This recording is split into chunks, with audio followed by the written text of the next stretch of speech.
Hey everyone, welcome to Three Crosses Farrier Company. We're going to be trimming the hind feet on a mare today. My buddy John is actually doing the trimming and I'm behind the camera for a change. This little mare has kind of a high side, so on the lateral side, which would be the outside of the hoof, she's high, which means she's putting more pressure to the inside. This is just how she walks. And so when we go to trim this mare, we're going to try to balance that out. So we're going to trim it flat. And by flat, I mean flat for how she would land. So we don't want to perpetuate that flare or that growth on that side. So we're going to try to trim it so the whole foot is flat across. So when she's walking and that foot comes down and comes in contact with the ground, it's going to land flat. So both sides of the foot will touch the ground. Now, by the time we come back, she will most likely be a little high on that outside, but it won't be as bad as it was in this video. I should mention that this mare is a little overdue, and that did not help the imbalances that she has going on here. They accentuated those problems. So I will caution guys a lot of times in the winter not to trim a horse too short. The ground freezes and thaws constantly, so you'll have a horse out there in soft ground one day and hard ground the next. And what this will do is he'll go ripping across that soft ground and going, oh great, I feel great.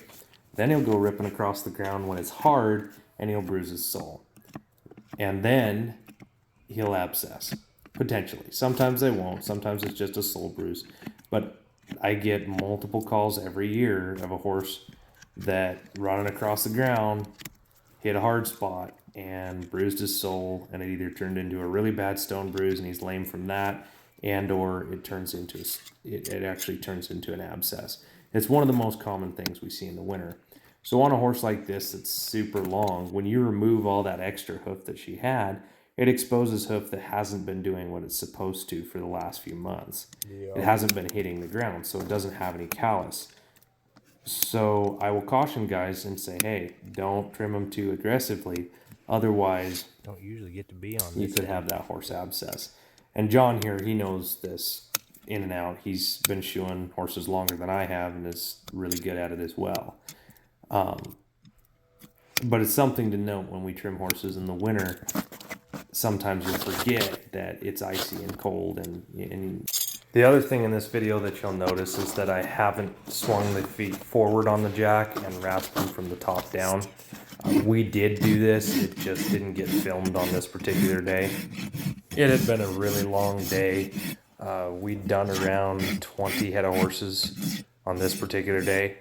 It was also a high of like 20 degrees, if that. We were sitting around 4,500, 5,000 feet elevation.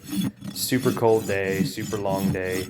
Both John and I were pretty tired by the time we got to this point. When I go into this area, I try to stack on as many clients as I can to pay for the trip.